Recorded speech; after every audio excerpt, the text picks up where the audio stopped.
Today we're going to take a closer look at where things stand in bargaining with the Big Three. In the past 24 hours, we've gotten new offers from 2 of the 3 companies. So despite all the bluster about how much the companies have stretched, there's clearly still room to move. But there's also a lot going on across our union, not just in the Big Three. This week, nearly 1,000 UAW members walked out on strike at 3 casinos here in Detroit as part of the Detroit Casino Council. During the pandemic, these workers barely got a raise, so they've launched the first ever wall-to-wall casino strike.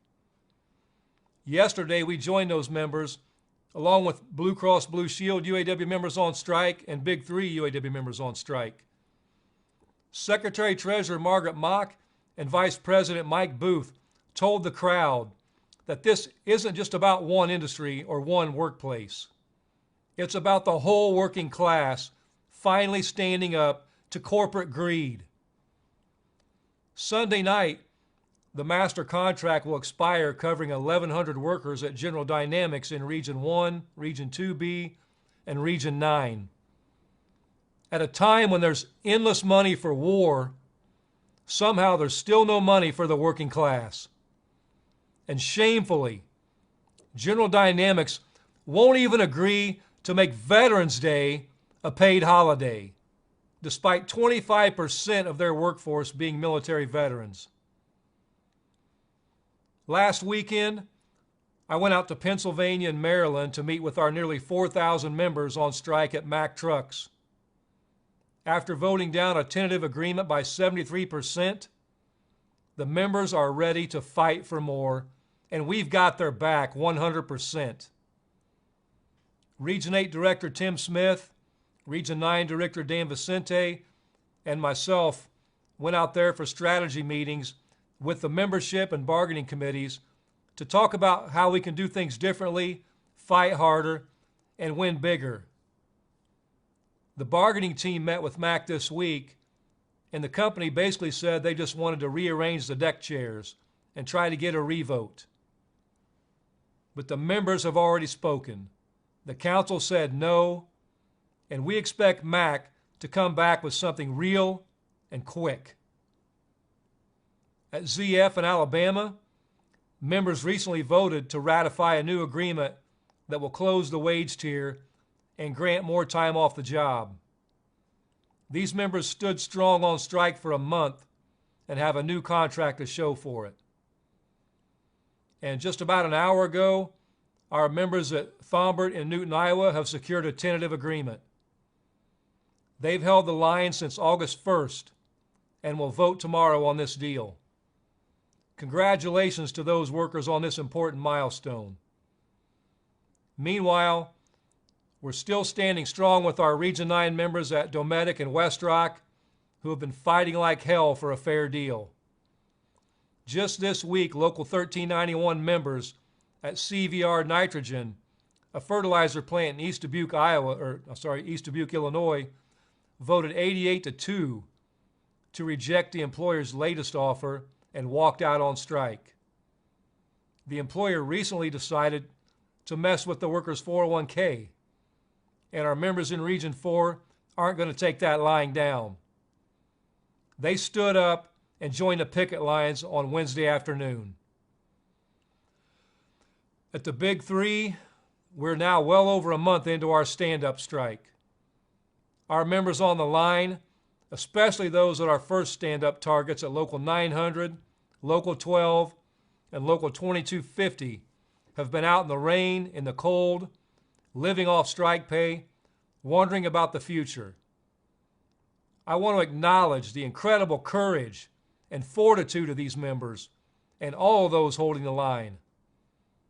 Our ability to hold out, to hit the companies economically, and to withhold our labor, this is our leverage, and this is our path to victory. We have one tool, and that's solidarity. Everything we do, our picket lines, our rallies, our videos, and these Facebook Live remarks is in the service of building our solidarity and using it to win at the bargaining table. Let me tell you what the company's path to victory is. Fear, uncertainty, doubt, and division. Everything they do is in the service of fragmenting our membership. They want you to think, what if they really do close a plant? That's fear. They want you to think, do I really know where this is headed? That's uncertainty. They hope you're wondering, does my union leadership really have my best interests at heart? And that's the doubt. Every time these company executives open their mouth, it is to increase the fear, increase the uncertainty, and increase the doubt among the membership. They win when we lose our sense of purpose, when we lose our sense of unity.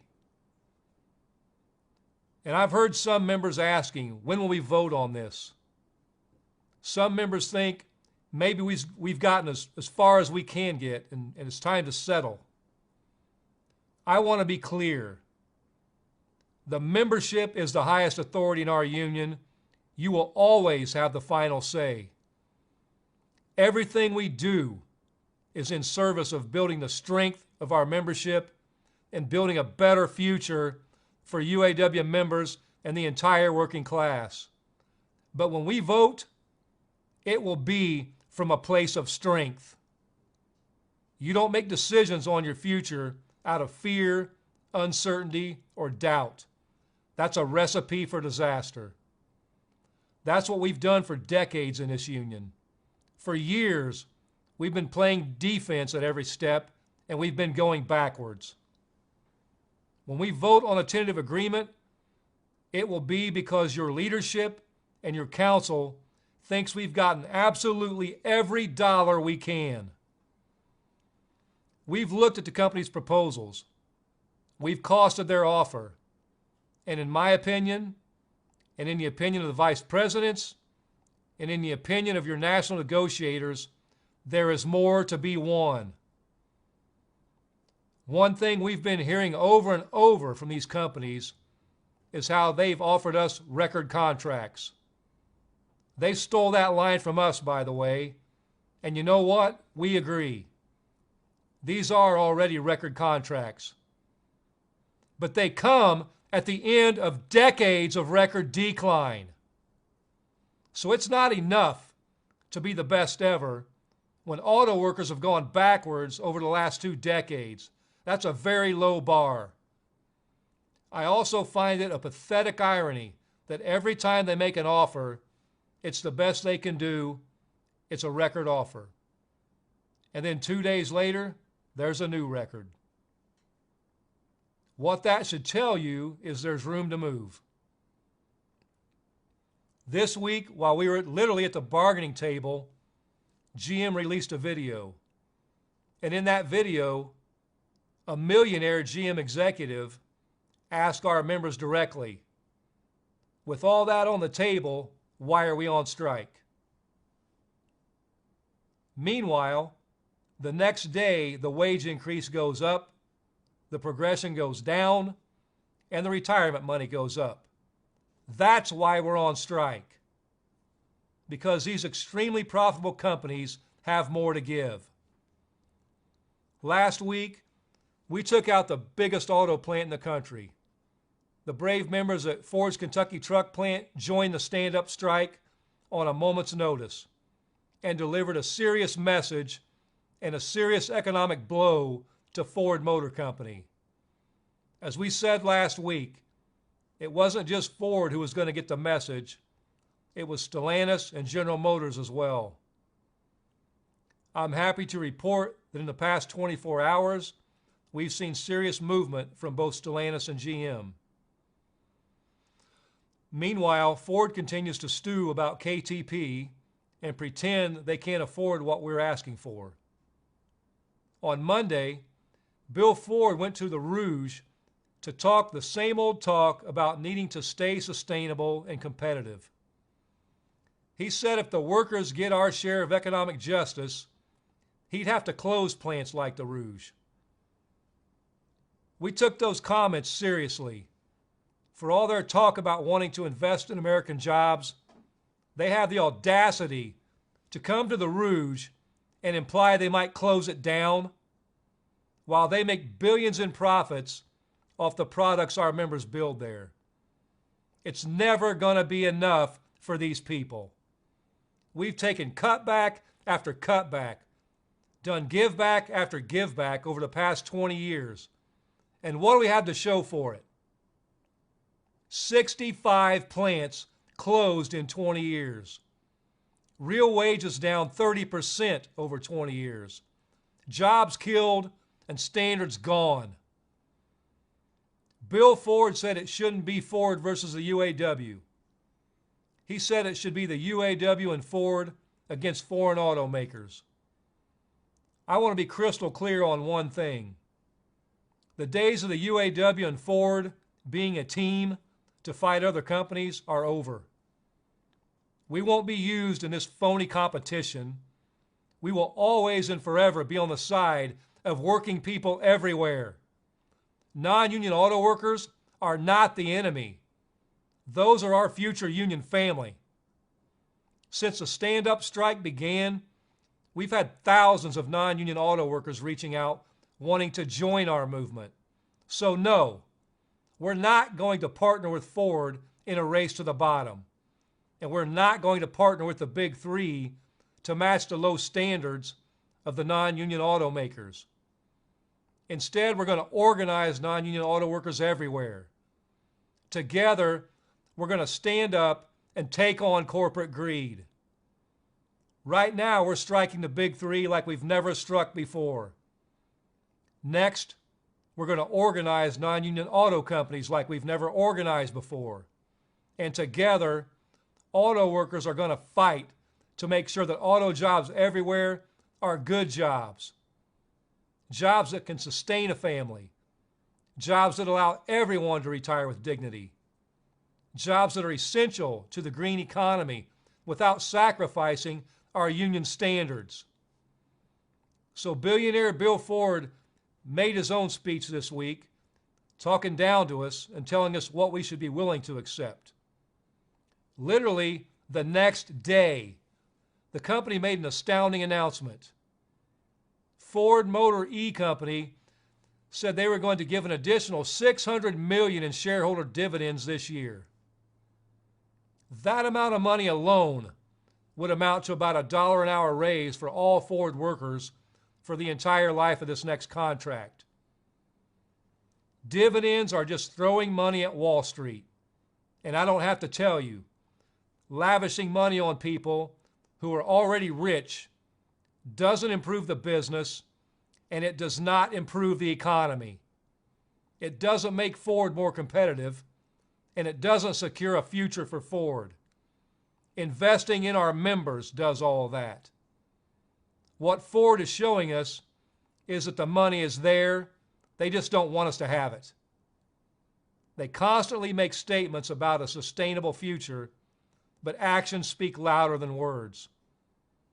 What's unsustainable is taking the billions we generate in profit and handing them directly to Wall Street. They're telling us there's no more money while they loot the company through the back door. So let's talk about what happened this week at GM Stellantis and compare that to Ford. With no new plants out, both companies put a lot more money on the table. That's because they know if they don't move, there will be serious consequences. But it's a balancing act. As we see at Ford, we took their biggest plant out, and they haven't come back with anything new. As I've said countless times, our goal is to get the best agreement possible, not to strike randomly just for the hell of it. Our strategy means we escalate if and only if we think it will win big. So let's look at where we are across the big three. Under wages, at all three companies as of this week, we have a 23% raise on the table. That's up from 20% just a few days ago and up from 9% when they made their first offer. The companies keep saying they hit their limit, and then their limit went up, and we think there's more ground to gain. On the wage tiers, at all three companies, we have killed massive wage tiers. This is a major win, and it's been a major priority. We believe in equal pay for equal work.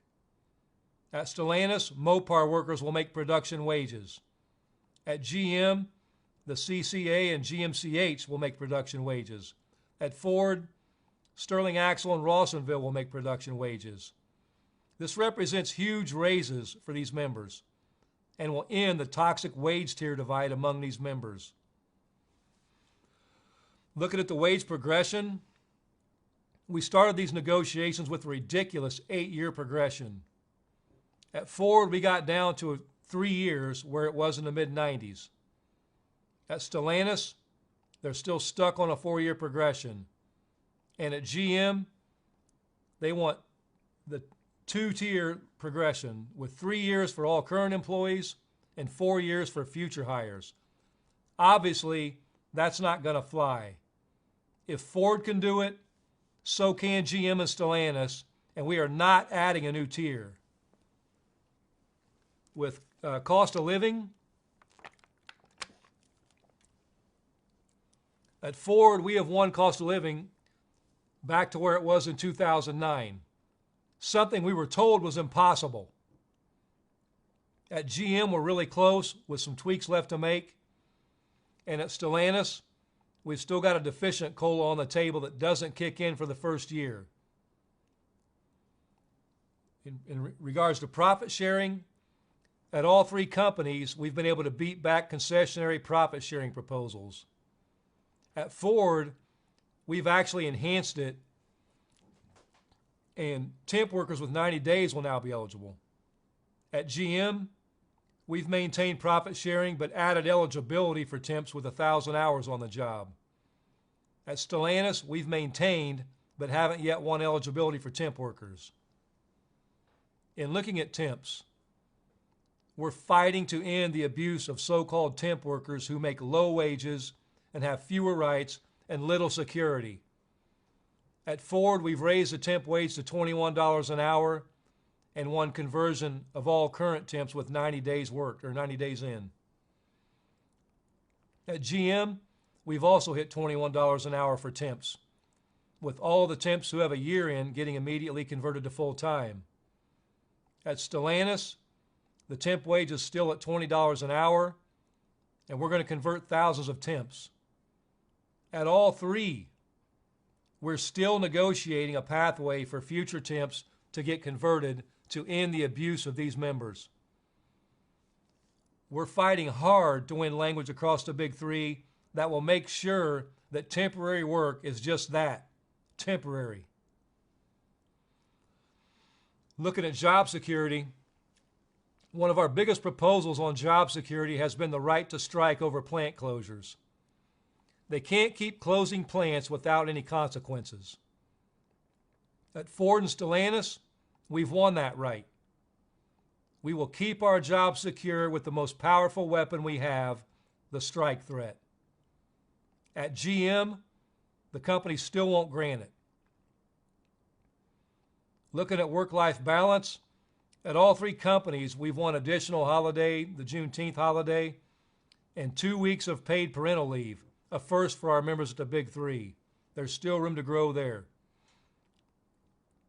In retirement, we know we need to fix our broken retirement system at the big three. All three companies are now offering a $3 increase to the pension multiplier and boosting the 401k through GM, although GM lags behind. Ford and Stellantis are offering 9.5% employer contribution to the 401k, and GM is offering just 8%.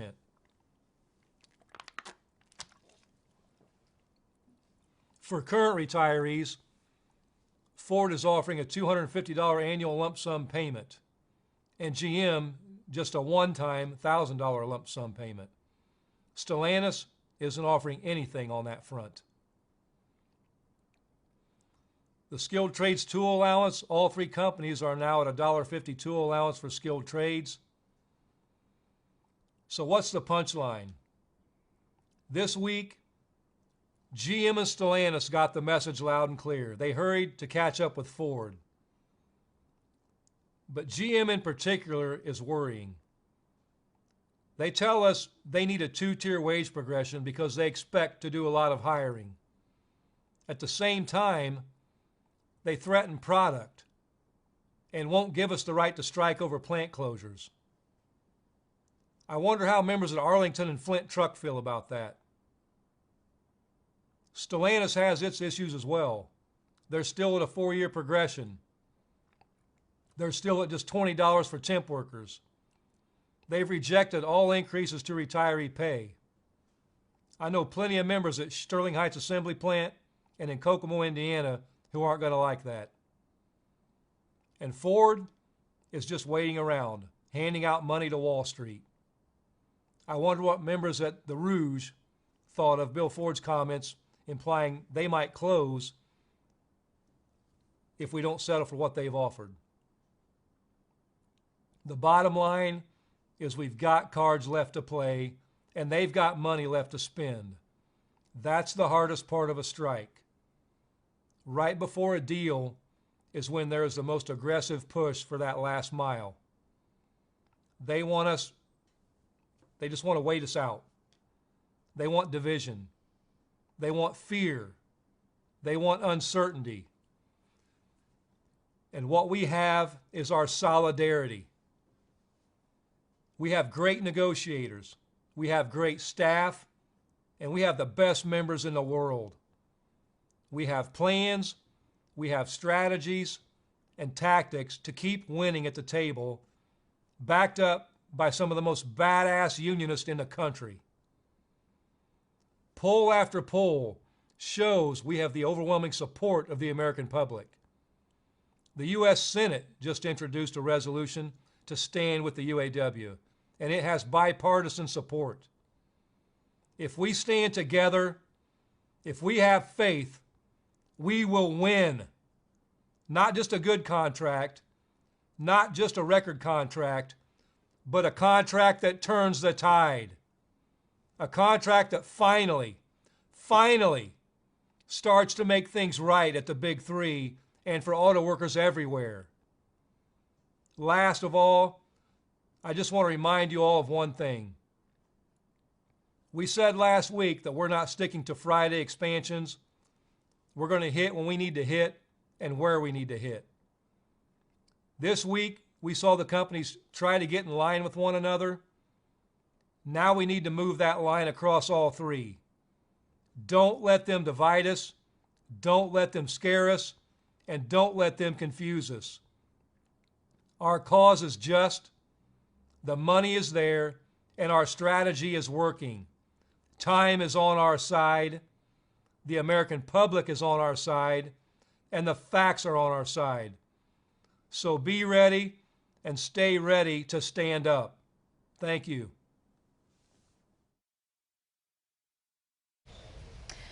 All right, and that wraps up Shawn Fain's announcement this week, at least. We're still joined in studio by Editor-in-Chief of Headlight.News, Paul Eisenstein, and Professor of Management at Wayne State University, Merrick Masters. Thank you both for staying with us. Merrick, we'll start with you. What did you make of all of that? It's a lot to unpack. It's tough talk, not much action. He didn't announce another strike, which seems to me to indicate that he's going to wait about 48 hours for movement on the part of one or more of the companies.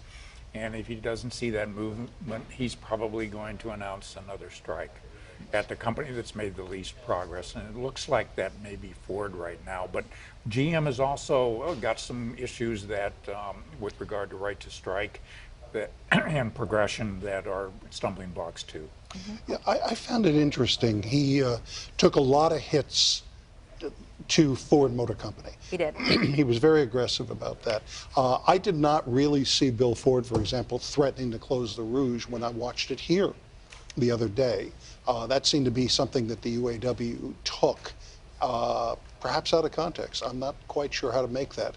But it gave a lot, like I said, it slammed Ford, and yet when you look at my list of all the things that they were talking about, on most cases, Ford Motor Company was at or near the top. And General Motors had, in many cases, the lowest offer. There were a couple cases Stellantis was behind.